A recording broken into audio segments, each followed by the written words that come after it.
तो ऐसे वो एक मशहूर एक्सप्रेशन है, दिस टू शैल पास, बिल्कुल।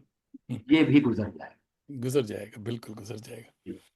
शाह साद हाशिम साहब लंदन यूके से देख रहे हैं, आपको आदाब कह रहे हैं। आदाब और आदाब। रफिया शबनम आबिदी साहिबा देख रही हैं बॉम्बे से। जी साहब। और जनाब, वक्त भागा जा रहा है, वक्त बहुत कम है। तो दिल्ली के बदलते मौसमों में सुकून के लिए आप क्या करते हैं? पुरसुकून है किबला? देखिए, एक तो मैं दिल्ली में एक गांव में रहता, किशनगढ़ नाम है उस गांव का, जो महरौली का सबर्ब कभी होता होगा। हम्म। महरौली का जैसे क्या कहते हैं, हैमलेट होगा। हम्म। अब ये फैल गया है और अब ये महरौली से मिल गया है। और मेरे घर से 10 मिनट की वॉक के ऊपर दिल्ली का एक रिजर्व फॉरेस्ट, तो जहां मैं रहता हूं वहां की हवा निस्बतन साफ। वाह। और जब रात को ट्रैफिक की आवाज कम हो जाती है, तो आपको गीदड़ की आवाज सुनाई दे जाती है, हम्म। और सुबह मोर की आवाज सुनाई दे जाती है। वाह। तो दिल्ली में अभी कुछ गोशे बचे हैं। कब तक बचेंगे ये पता नहीं, लेकिन कुछ गोशे हैं। है। और जब दिल्ली का मौसम बहुत खराब हो जाता है, तो मैं निकल, हम्म। तो अब दिल्ली के अलावा भी मैंने लोगों को ले जाना शुरू किया है, तो मैं 5 दिन के लिए लोगों को आगरे ले जाता हूँ।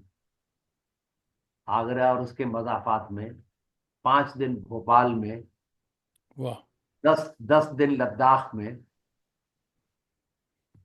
तो जब दिल्ली का मौसम बहुत नाखुशगवार हो जाता है, तो इधर नहीं करता। कुछ उस तरफ निकल लेते हैं। सक्सेस, कामयाबी क्या है? खुद को कामयाब तस्वुर करते हैं आप? मैं अपने आप को बहुत, वाह। हम्म। क्योंकि मैं समझता हूं कि एक तो आप जो भी कर रहे हैं उसमें आपको लुत्फ आना चाहिए। बिल्कुल। और मैं इस मामले में समझता हूं मैं हमेशा खुशकिस्मत रहा हूं। मैंने हमेशा वो किया है जिसे करने में मुझे लुत्फ आता है। लुत्फ आता है। वाह। तो और पता नहीं क्यों मैंने एकेडमिक्स छोड़ दी, लेकिन मुझे जो सबसे ज्यादा लुत्फ आता है वो बच्चों से बात करते हुए आता है। और जब मुझे बच्चे की आंखें चमकती हुई दिखाई देती, वाह। उससे ज्यादा मुझे किसी और चीज में लुत्फ नहीं आता। और वो मुझे, जब मैं बच्चों से मिलता हूं मुझे वो लुत्फ हासिल होता है। तो मैं तो अपने आप को बहुत कामयाब, वंडरफुल। जिंदगी से कोई गिला? Any regrets? अगर गिला नहीं होता तो कुछ नई तब्दीली की कोशिश क्यों कर रहे होते। वाह वाह वाह। बहुत तो ये भी होना चाहिए था, वो भी होना चाहिए था, लेकिन वो सिर्फ ये है कि वो मालो सरवत के हिसाब से नहीं, मतलब वक्त और चाहिए कि कुछ और कर सकते। बिल्कुल। तो तिबला, वक्त अर्श मुझे के भी उधर, चाहिए था, अर्श के उधर होता काश के काश के मकाम। मकाम तो अपना। वो है। जी जी ये है कि काश वक्त और होता, हमारा वक्त जी हुआ जी चाहता है। नहीं साहब। जी और बहुत सारे नए साथी आज उन्होंने हमारी वॉक में शामिल हुए थे, मगर जी हमारे यहाँ सिलसिला ये है कि जब तक वो ये ना कहें कि वो सलाम कहाँ से कर रहे हैं, मैं नाम लेने से कासिर हूँ क्योंकि बहुत सारे लोग ऐसे हैं। तो दोस्तों, नेक्स्ट टाइम के लिए ये ज़रूर याद रखें कि हमारी खानकाह में आने के साथ ही आपको ये ज़रूर बताना है मेहमान को कि आप कहाँ से सलाम कर रहे हैं। और इस वक्त रिजवानुल हक भाई भी देख रहे हैं, मगर उन्होंने भी अभी बताया नहीं कि वो कहाँ से देख रहे हैं। तो बहुत सालिया रशीद साहिबा करीम, बहुत उम्दा गुफ्तगू है आज की। सरवत खान साहिबा उदयपुर से अभी अभी शामिल हुई हैं। और उनको रिजवान कॉमरेड सोहेल हाशमी को लाल सलाम, दिल्ली से रिजवानुल हक। ठीक है रिजवानुल हक भाई, बहुत बहुत शुक्रिया। तो अच्छा, ये रिजवानुल हक तो शायद मैं इनको जानता हूँ। जानते होंगे, हाँ, नहीं, अगर मशहूर ये आलिम वही भी। रिजवानुल हक हैं जिन्होंने